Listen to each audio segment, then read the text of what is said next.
To whom it may concern, from Peter Bell, date May 5th, 2020. Regarding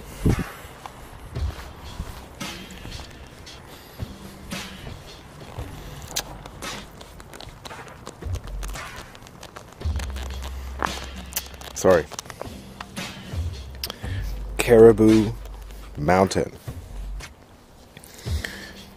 Hashtag Newton deals. Hashtag Newton notes.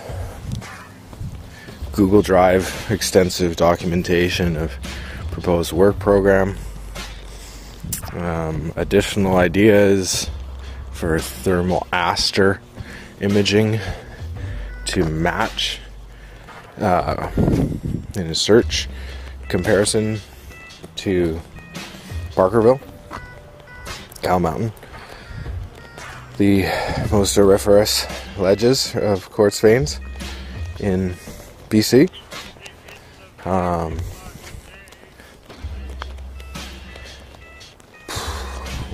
point something million ounces historic production. Another 2+ on the books. There's 3 million, there's probably 10 million if you keep going. Maybe, how many is there in the Cariboo? There's 20 million total in the Cariboo. $50 billion.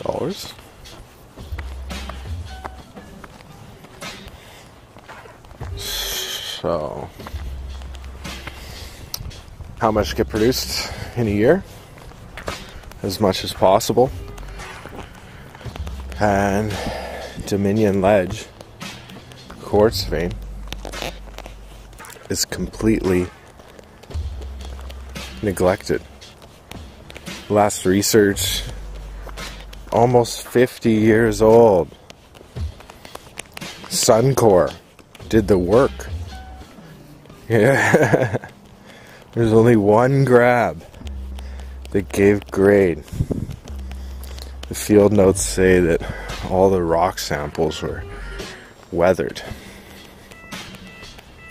One grab of loose material from a blast pit that the Suncor team did not do.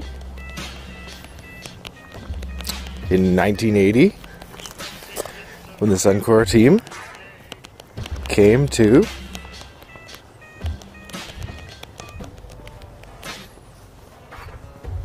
Cariboo Mountain and sampled the Dominion Ledge quartz vein, again, they sampled all weathered material and it had mass wastage. 5 to 25% of the volume of rock was gone because it was sulfides. What does that mean?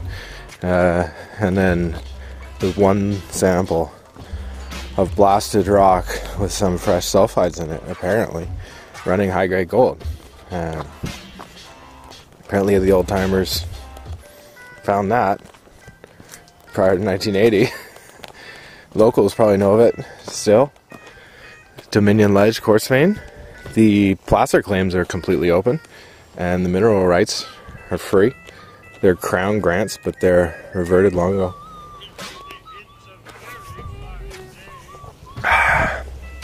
Literally stake the ground for $1,000 Canadian in mineral claims, and then go do placer test work, right? Go stake something,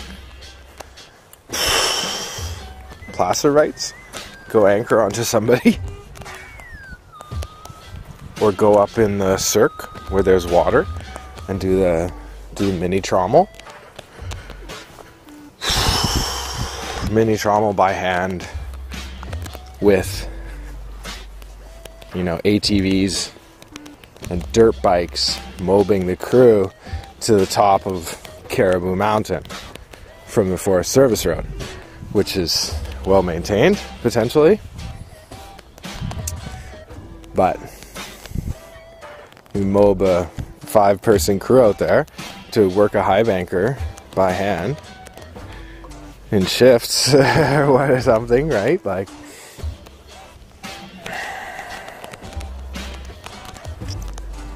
yeah.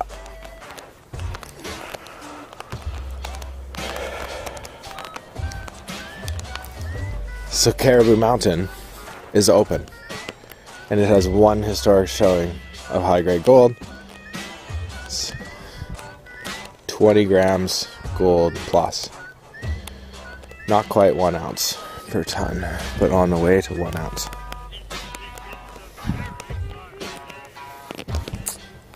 And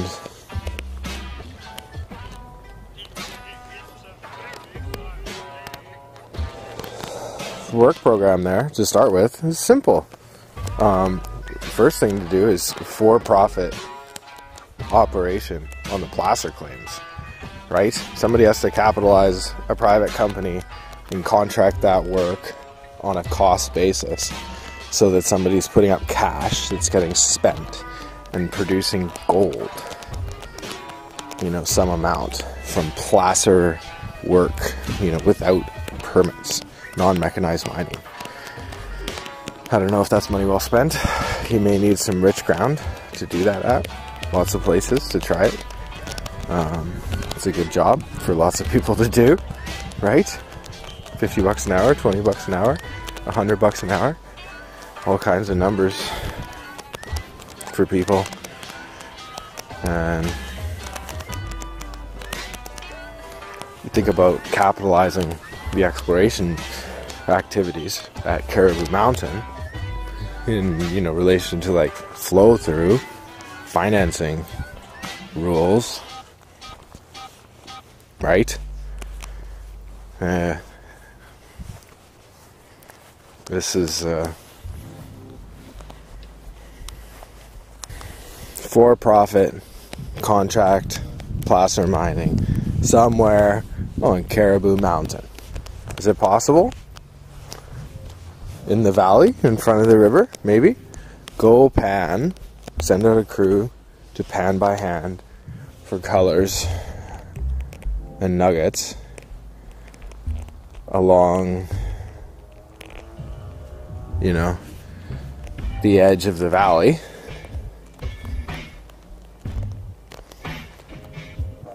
Around boulders, right? Potentially do a gravity survey, find out like areas of density and go there because gold is dense, in contrast to like sand. Density is very different, maybe. Maybe not, I don't know, maybe it depends.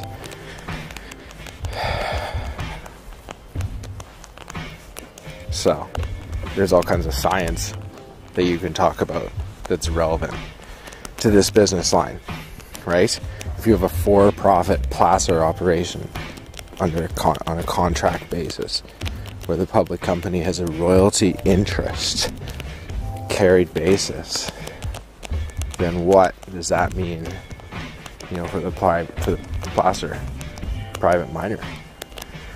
What company can undertake to carry a public company and give it the profit stream from an aggressive, you know, placer mining operation?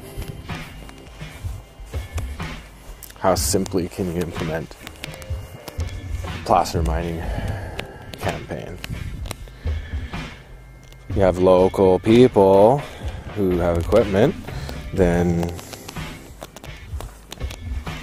you know, is it possible to pay them in shares of the private company, and then the private company gets paid gold in some proportion to the public company? Say this ground the public company owns, and the contract miner is just working it. The contract miner gets paid some of the gold that gets produced on the ground, and the public company gets some of the gold too. Maybe some cash changes hands, maybe not. Maybe some shares change hand, right? There's good reason the public company gives shares in it to the contract miner. Contract miner is very important. We want to keep them ongoing business interest. So, Cariboo Mountain cost of operations to start with, like $1,000 to stake the mineral claims. Less than that to cover the old crown grants. Somewhere there's some ore probably. Go have a look. There's one example of nearly 0.7 ounces gold per ton. Assay result, whatever that means. I call it high grade gold, right? From loose rock, kind of at unknown location. It means you got to do some blast testing, pretty simply, right? Permits for that, or hand operated drills as well. Backpack drills. Do core drilling with a handheld unit. Do quite extensive vertical drilling. That's, that's valuable in situations where you have, hard rock exposure. It can also be valuable in situations where you're just looking at rock, consolidated rock, because you can do auger drilling that turns up layers of the unit. Whatever's in there of rock type, you'll see some if you do some auger holes and you screen the different auger holes. Imagine you start hitting pay dirt like a meter down. What? Just have a wet screen sluice box going of your returns from your auger drilling at site at the wing dam. First example on the placer claim. Repeat that at Cariboo Mountain, right? Is that possible? It's possible to have a profitable placer mining operation at Cariboo Mountain.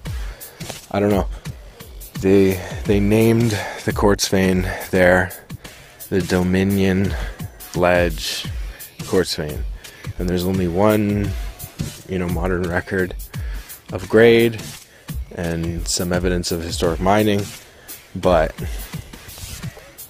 it's very limited. Dominion Ledge quartz vein. It's in contact around important units, regionally. And again, cost to stake it is surprising, and work commitments are, whatever they are, not very much, hundreds of dollars per year, thousands of dollars.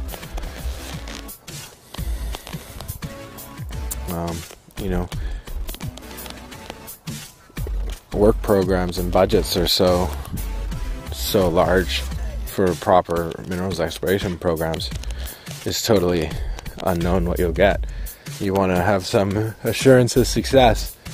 So if this project passes muster for some people or not, well, it's the question, do you like high grade gold, right?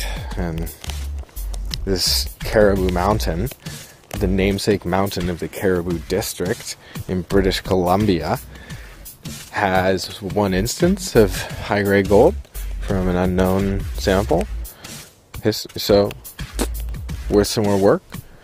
And simplest thing to do apparently is a thermal aster geotechnical analysis and report comparing Barkerville Mountain and Wing Dam, hard rock and paleoplacer gold deposits. Compare those with Cariboo Mountain, you know, to find the most prospective part of the mountain, right? Like 50 square kilometers, or you go all around.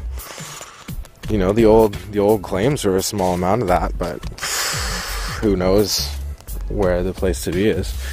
Probably Astro survey to start. It's a useful indication. Ugh.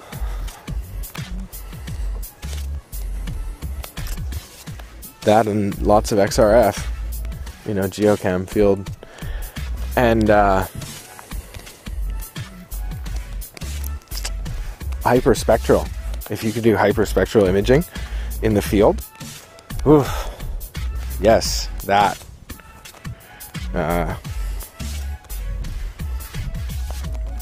Do more of that,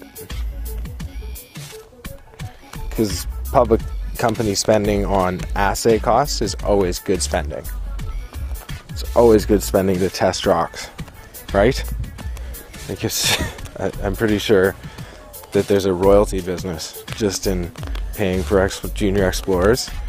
You like buy an interest in their project by paying for some of their field program and their exploration work, capitalizing their expenditure as a royalty business. And most companies in the junior mining business don't have the position to be writing checks to create royalty interest. But a Cariboo Mountain company would have potentially profit from placer mining that would be able to, you know, seed an investment function or activity for, you know, whatever Cariboo Mountain company becomes. What does that look like, right? You know, probably the best thing that you could do with that money would be to give it to other placer miners, small private placer miners in the area, to run their own operations.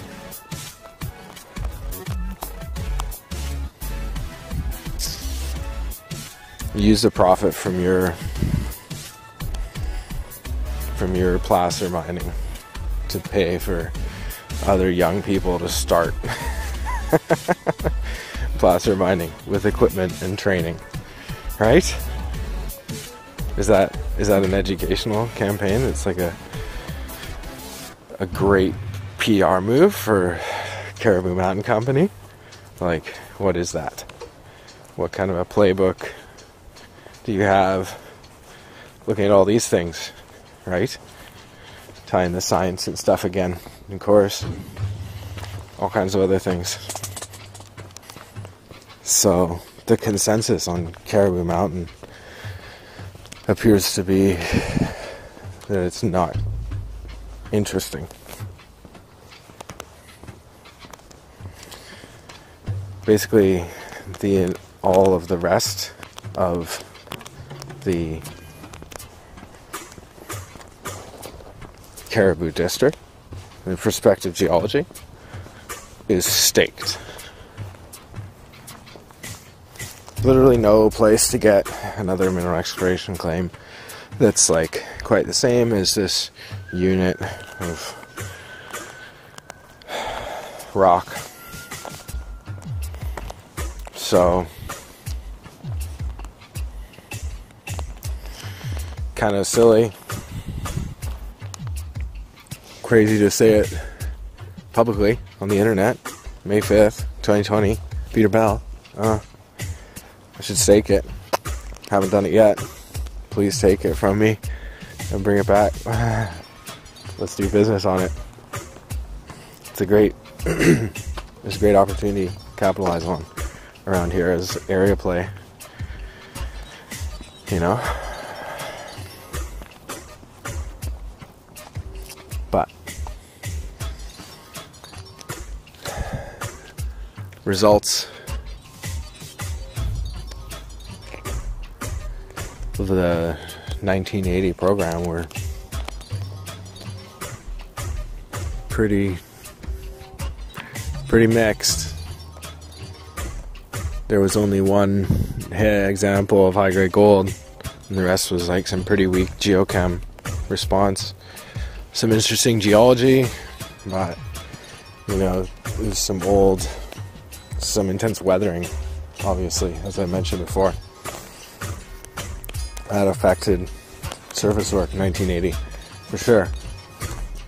So, a large search space at Cariboo Mountain. I said it before, I'll say it again. You have a large search space, maybe 200 square kilometers of ground that's available to stake. That's interesting. Go out there, do aster and geochem. Boom, boom. That's a pretty productive program. And I call out this concept of regressive, right? So there's people geostats, right? And are the results progressing or regressing the geological thesis that there's an ore body here? What does that look like? How do you measure that? La la la. So you'd say within that framework that the results from 1980 at Cariboo Mountain, Dominion Ledge Quartz vein,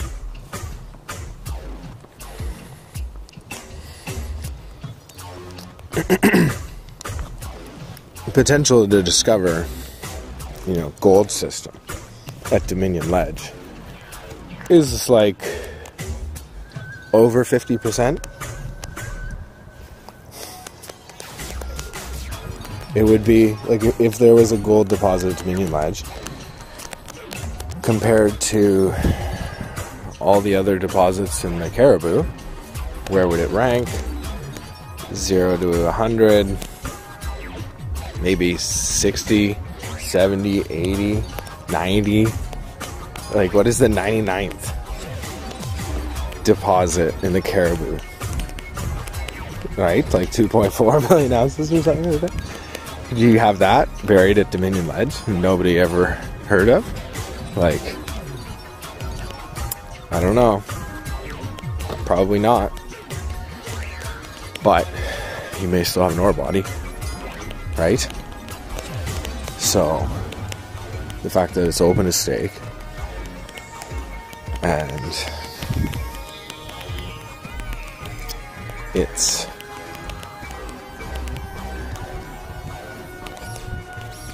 a place that locals can get to, and if you give some locals some good gear, you get some really good business, right? Literally talking about dirt bikes with the high bankers or ATVs, right? Or cars. I don't know what kind of roads and stuff. Yeah, the highway's right there. I don't know what kind of vehicles the crew who use to mobilize out to Lightning Creek. Maybe they just hoof it from the parking lot at the Windblown mine site. Right? That's a possibility. So here's your pure comparables. Innovative paleoplacer play, hard rock coupled with hard rock exploration, and Osisko are your two biggest neighbors at the Cariboo Mountain Project. You're the third place behind Osisko's Barkerville and Omanika's Windblown. And then you could be Cariboo Mountain, right? Could it be as productive? Could it be a win? Could you make profit off of something at Cariboo Mountain? The odds are high that you could have some amount of, gold discovery, right?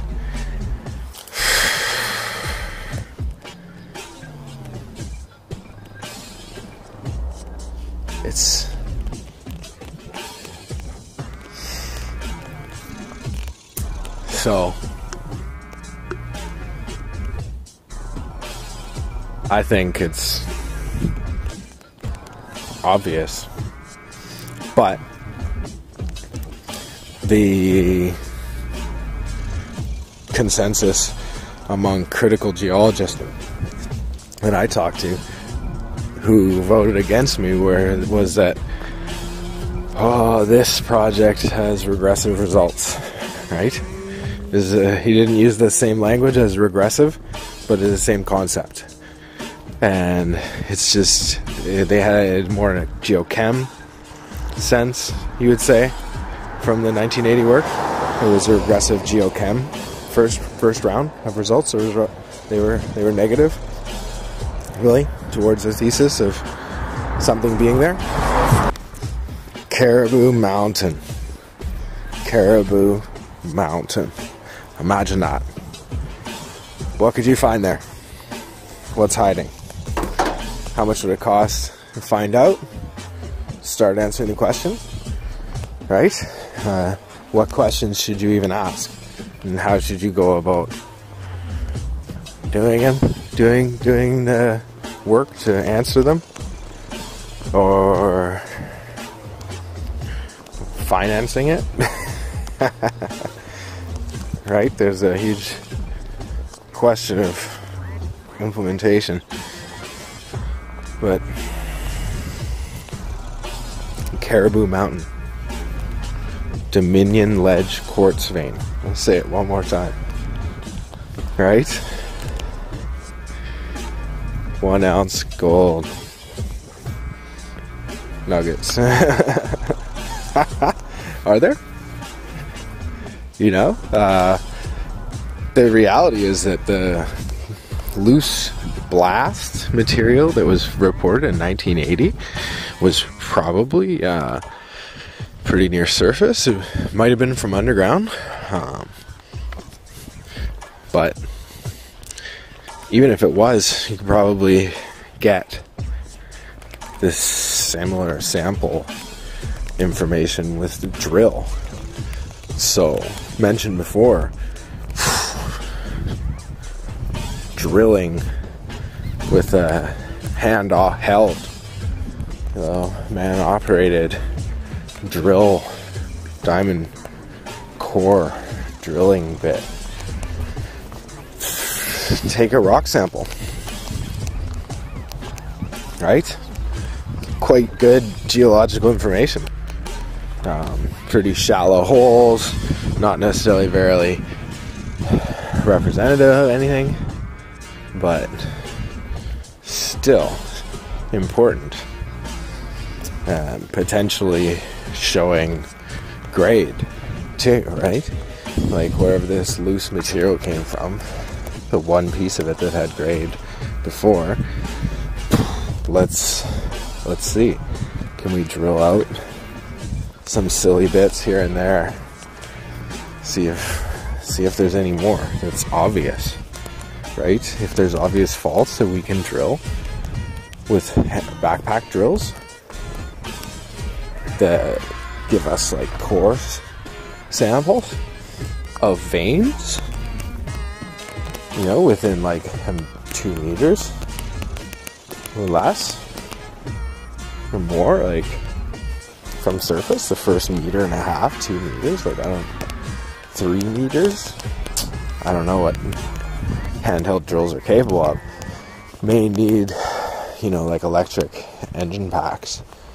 But good news, you're out on Dominion Ledge quartz vein site, so there's lots of sunshine potentially, or space for you to set up a generator, work, or solar, or wind, or water systems, all kind of whatever kind of technology you can take to generate power for yourself, and then have like even milling at site. There's gas-powered rock crushers as well that are very good. Pneumatic rock crusher, like pneumatic rock source screening is interesting too. A boiler-powered rock screener, right? Is that a thing? So you have like boiling water shaking a screen where you're dumping crushed rocks, right? And how do you separate those? You know, you gotta have some system for dealing with that material on an ongoing basis. It's getting into be pretty serious sampling activities, you know, we're talking about moving hundreds and hundreds and thousands of kilograms of rock. Talking about doing it by hand? No, but it is people who are doing it, right? Mining. And it may be that Dominion Ledge quartz vein starts out as a narrow vein mining project, right? I don't know what that looks like, but that technology is very valuable. Couple it up with like coil tubing drilling on a backpack drill, and you have like one of the most productive like exploration field unit concepts that like I've ever heard of, right? And it's not, I don't know if it's affordable or what that costs. Some of the stuff might be custom, but you can probably get it, you know, it's like a trial unit or something, demo. Maybe make your own, right? You float concept like this in a pubco, and you're attacking something like the Cariboo mountain, looking for gold, high-grade gold, and you have like all this search space. It's like quartz vein for miles. What do? You go find a way to work it. You stake as much as you can, and you finance as much high impact exploration work, you know. So much prospectivity.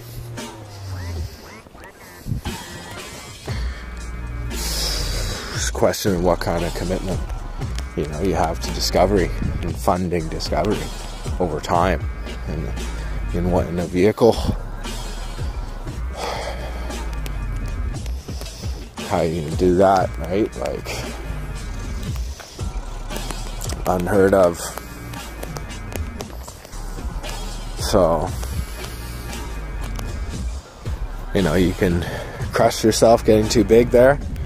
But the thing to really do, if you're a shell, is to do what I was talking about, where you sell a 20% interest with an anti-dilution right to a private company who holds a royalty interest on a placer miner that, you know, they get paid in gold, doré. So the question is, what kind of placer operations are willing to sell some of their profits, and what price do they want, right? Can you give them enough shares so that they'll give you some fraction of their profits on placer mining for the year? And they get 10% royalty, 20% royalty, 100% royalty. Like, what is, you just buying forward their production? Like, any number of things, right? So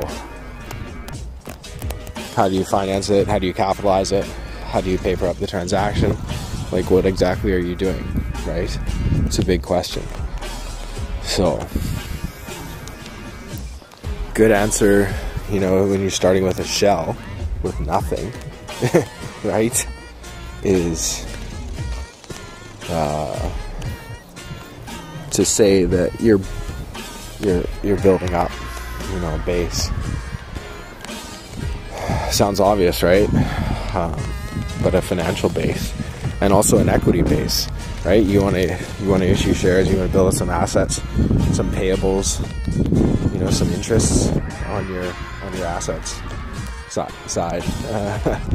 And if you can find somebody with the money to, you know, somebody with the skill to run one of these businesses, right? And then if you go further, you say, like, if, like, the BC government, if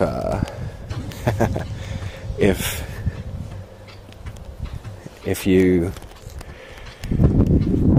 think of this as like welfare, right? What is that? You're paying people to dig holes, right? Who said that? Is it like a Keynesian economic argument? Get people to dig holes, other people to dig them in. Like, that's not even what we're talking about. We're talking about getting people to dig dirt, other people to put it through a sluice box. So, the relevant question is, how many kilograms an hour of dirt can you handle, right? Whether you're digging or manning the station or whatever you're doing in this crew, how much work can you do in kilojoules per hour if need be, right? Like, what, however you're measuring things in the system. Baseline recommendations from the US high banker producers: 4 to 6 people, 1 high banker. So try that. Do that. Cariboo Mountain, 5 people crew, $500 a day, $2,500 per 5-person crew per day. Have 10 of those going, 25 grand per day.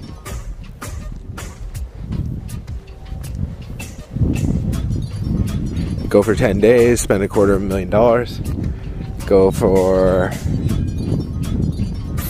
40 days and spend $1 million. 40 days of like 5-person crews doing high banker work out in the Cariboo. $1 million spent. Is that even like realistic? How much work could you get done hiring, you know, how many people are there even to do the work if you had $1 million to spend? I'd imagine if it was government money and you're just hiring people to do this activity, and they keep the gold and then they spend it, or they keep the gold and they hoard it, or they give the government the gold, whatever gold they mine. Like, what do you do? What does the government finance do? Think about the, you know, the economic potential for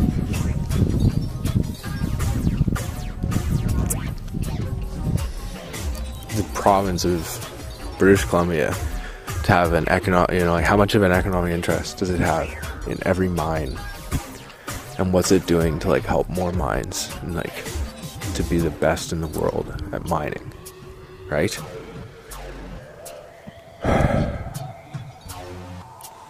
Does that apply all the way down to working the Cariboo district by hand, right? If you were to take $1 million of market money and spend it,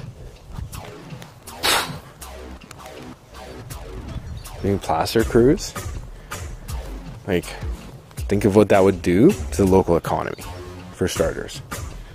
The people who get paid that $1 million,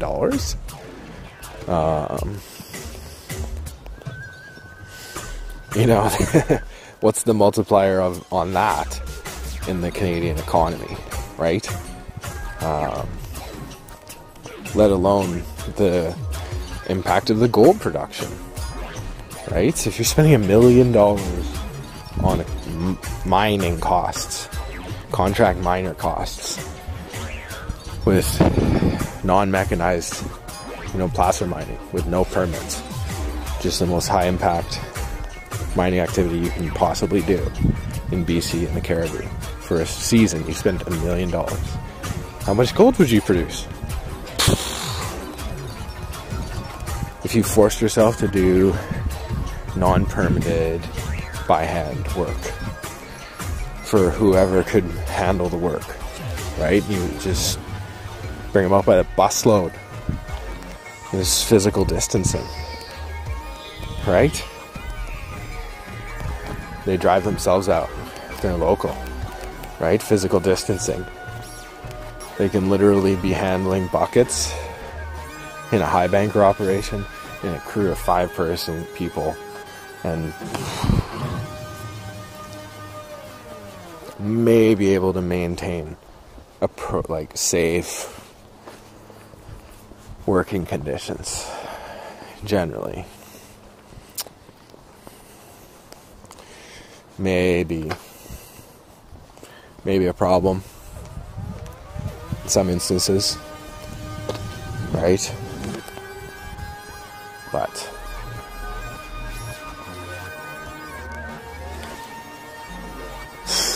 again, you think of that kind of work program. Think of doing that with a government bond. What is it for the British Columbia government to spend $1 million on paying people who are willing and able to operate a non-mechanized placer mine in the Cariboo? Come and work if you're able. Any BC resident is welcome. Right? Eligible for $1 million in wages to be paid in one season as an economic stimulus program. $1 million. That's a tiny amount of money to the British Columbia government. It is a tiny amount of money. I'm standing here in Victoria, and I'll say again, $1 million cash. People to work $500 a day placer mining as a base wage.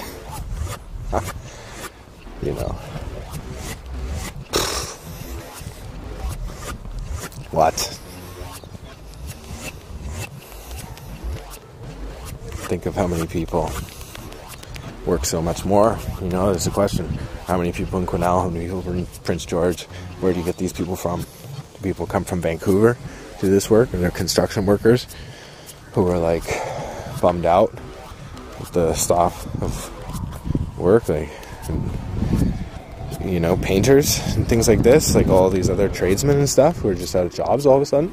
And they grab a shovel and head out to the Cariboo for the summer and work for a government check, right?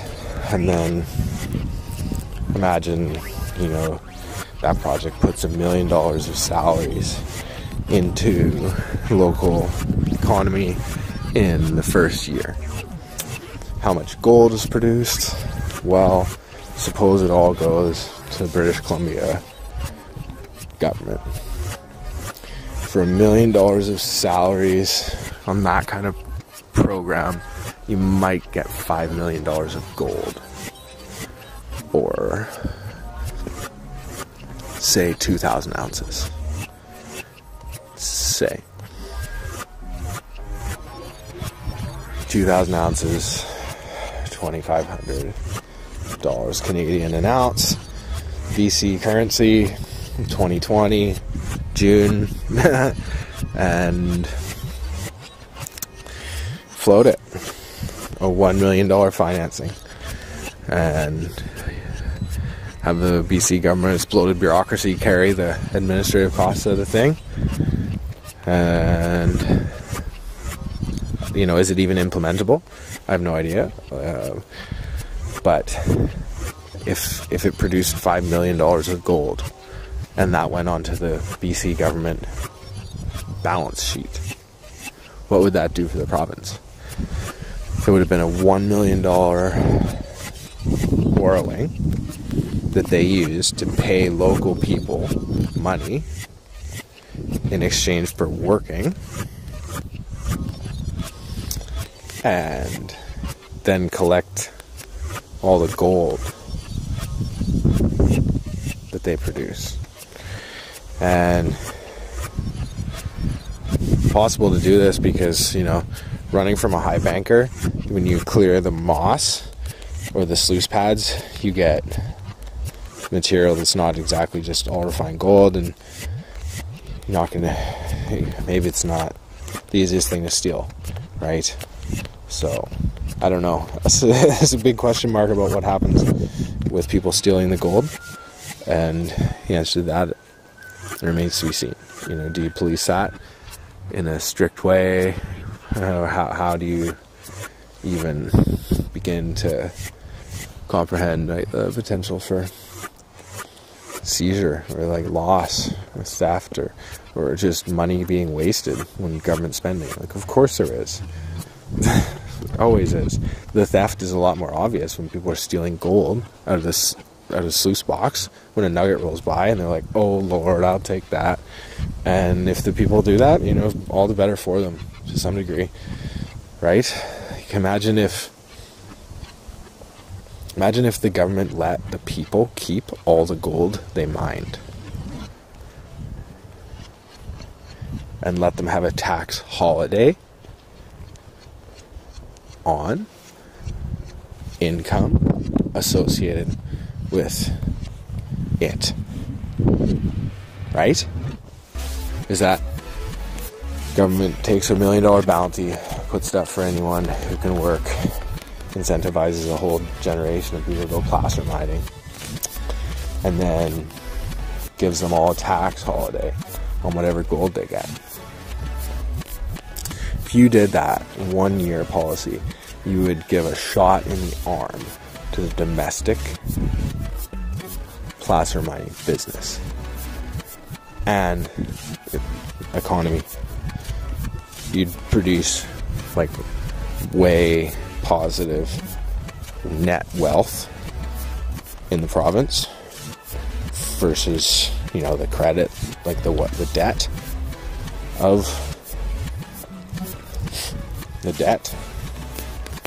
associated with spending $1 million, BC government, right? Like, where's the BC government gonna get $1 million? That's a funny joke, right? So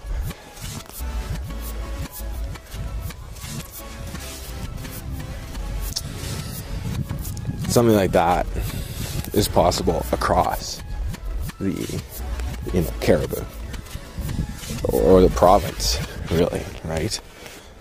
Anything to get people doing mining, I think, is an exploration. I think it's totally net positive. And like any placer mining that you can do, like, do it. You know, if it can be done safely, the government should like subsidize it way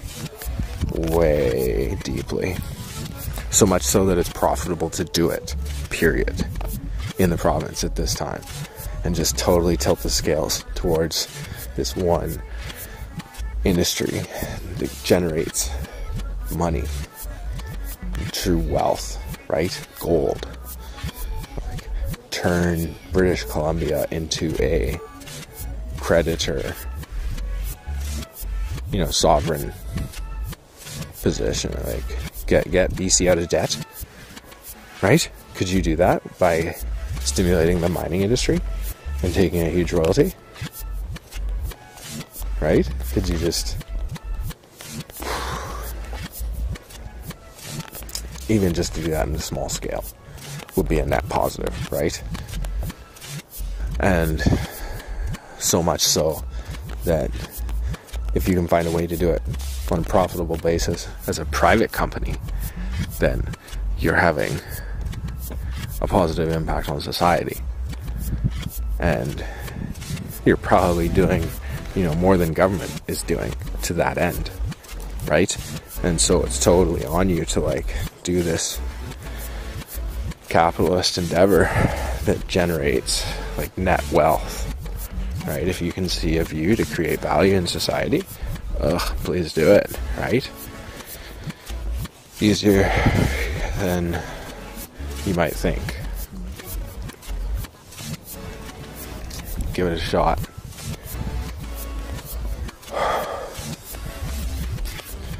And again, a place to do it privately is Cariboo Mountain.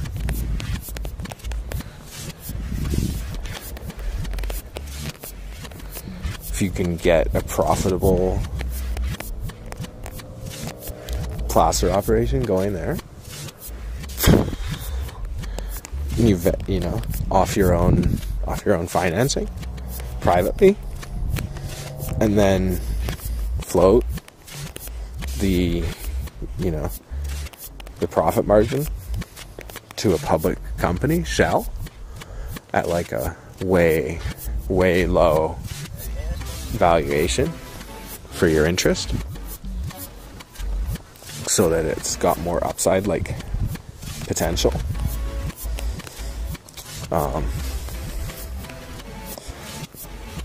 But the reason you can do that and put a placer interest, you know, a $500,000 shell, like, we put a placer profit margin. What? Yeah, it's a royalty position. It's a 25% royalty. What? Yeah. It's a lot of cash relative to our market cap. That's kind of the conversation, right? And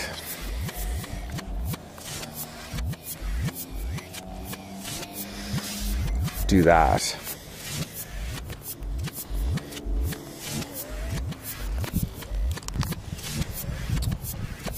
Get it going privately on a contract basis, even with locals.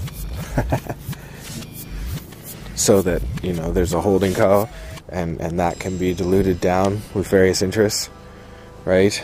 So, you know, all of your, cut everyone in, give the equity out to anyone who will work with you, you know, as a signing bonus. Give them 5% of the company, 10% of the company. Not so much that they have to be a filing insider, but enough that they have a lot of shares, maybe. I think that's something you want to do. You have to have some asset, you know, contribution to make that kind of equity. But, you know, the price of the shares can change, right? So, you get the placer mining going privately, and you get the shares out, and the placer miner pays a dividend in gold. Dore mentioned before. Potential for that to be, you know, a tax favorable thing in the future, hypothetically. Imagine, you know, I think it was in the past in some places. You know, all kinds of possibilities with private interests doing this, right? One of them is to put it into a Canadian public company in exchange for shares. So,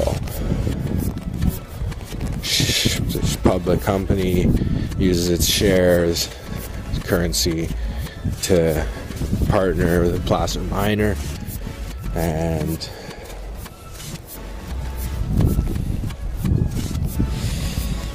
you know,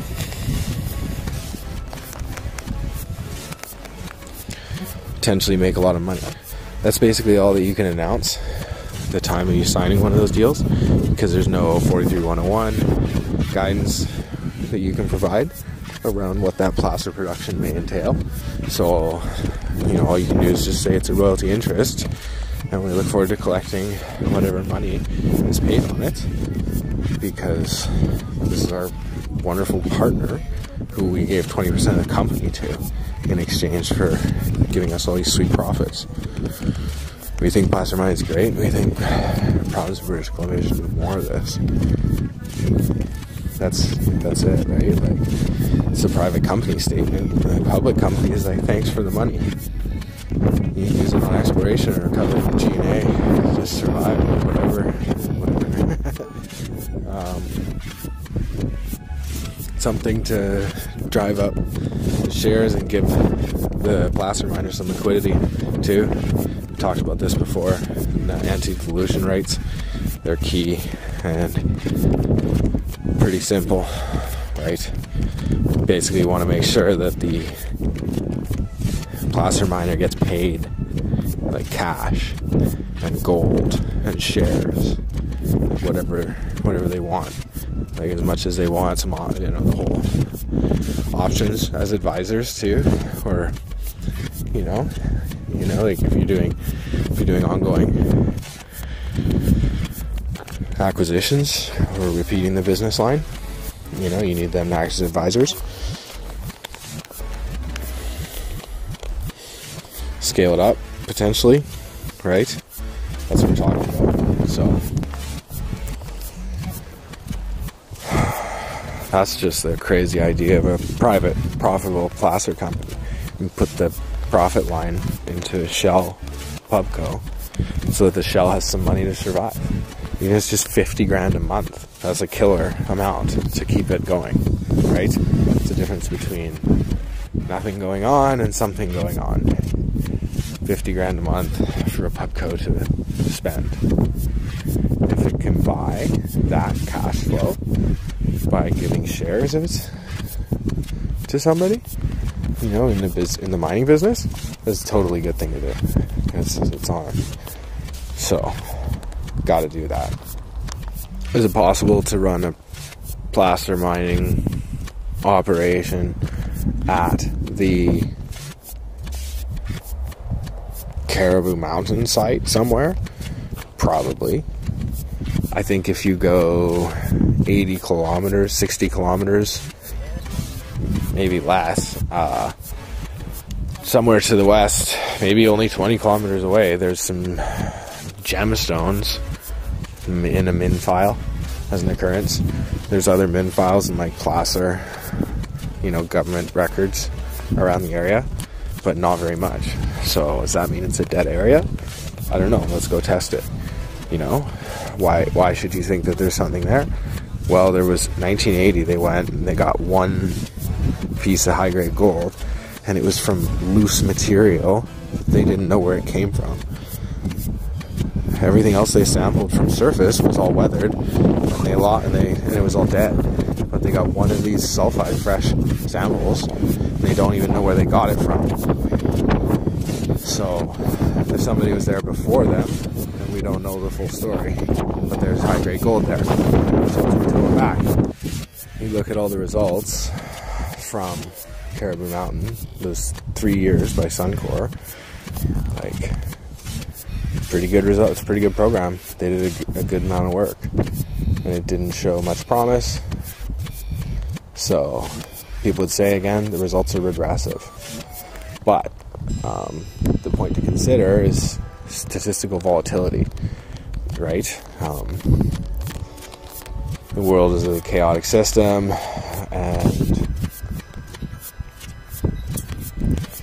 the fact that initial results are regressive doesn't mean that the next round of results will be regressive, right? Just because the last round's results did not provide encouraging, evidence of gold mineralization, it's not necessarily true that the next results will also provide further negative results. At some point, you gotta stop wasting money spending something on that has no showings of potential. But then you also have to ask yourself, what business are you in, right? If you're doing exploration work, then you have to do exploration work, right? Well, the question is, how do you afford it? Whether you're a private company, public company, or what? To be able to float a public company with an interest in a private placer mining contract, that's sweet, because it's an unknown and unknowable cash flow stream. It's highly risky. It's uncertain how much net cash will come over time. Potentially not very much, but it's worth accepting for some interest in the company. And if the value of the company is low enough, to start with as a shell, it's kind of like, well, yeah, here you go.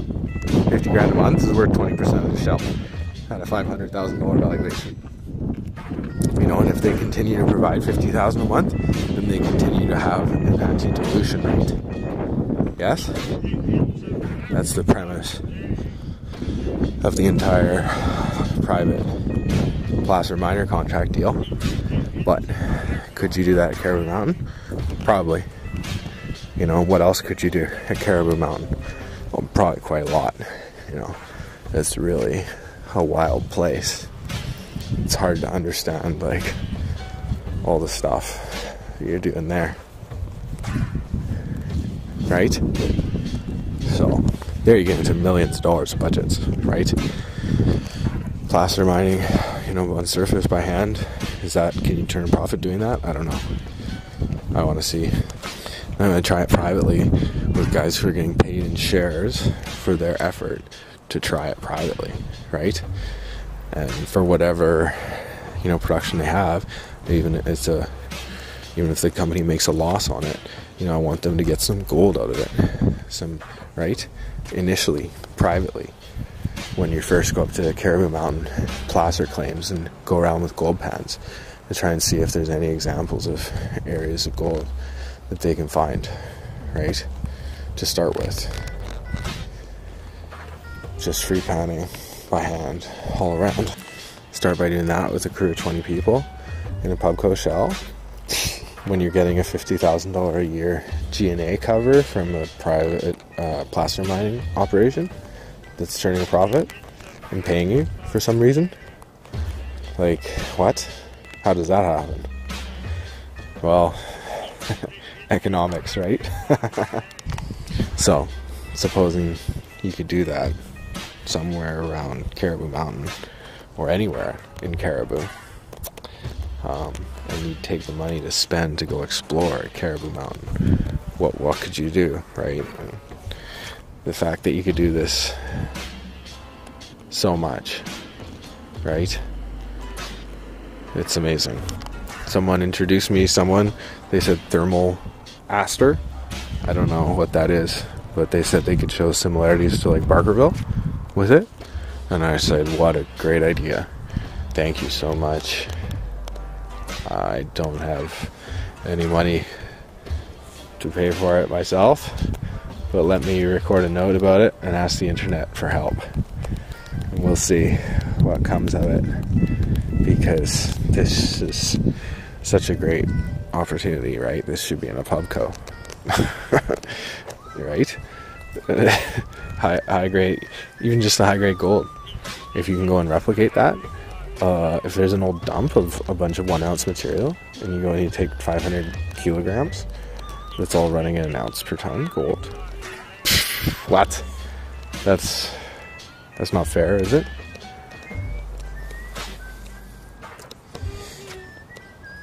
What does that mean? Right? What is there a coarse gold problem? Like, what are you dealing with at that point? Is that a high grade gold system? Is that some vein material that somebody like mined out and like didn't work because they couldn't for some reason? Is there a bunch of arsenic in it or something? Have a look and see and do some lab work on it. It's unknown. At this point, that place is unknown, Cariboo Mountain. Other than this one sole example, hasn't had further assessment work done on it. Maybe markets have left it by. But it's a namesake. Cariboo Mountain deserves a look, right?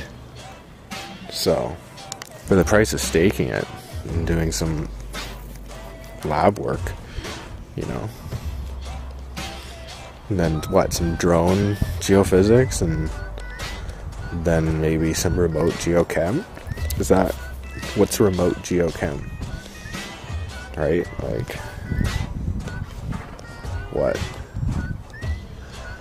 what kind of technology can you bring to bear if you go to the universities for work on Cariboo Mountain?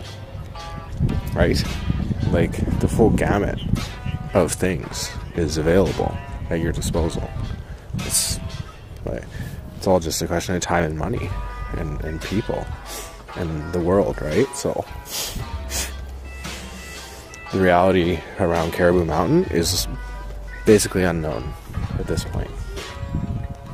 It's assumed negative, but there's reason to believe that there could be an economically interesting amount of gold there, right? So bring some new technology, do new things in an old place. Keep it simple. Go to. And whether somebody stakes, the old crown grants or not is kind of up for debate, right? Because to some degree, there's a huge area there that's wide open, and so long. Well, it may be worthwhile to go and check it out first before you stake it, too, right? Like, if you're looking at $20,000 of staking costs to cover the entire place, like, maybe you want to go and just do panning by hand with no permits whatsoever, and literally just go pan dry material, right? Take a coffee grinder and just grind rock and loose rock down, and then pan it, and do that all over and see if you can get colors anywhere. That's before you stake anything. Potentially you could do that, depending on the cost of doing that. But the fact that it's all open right now makes me think, before you stake it all, send a crew out to do one round of work and see if there's anything that interests them out there before you stake it.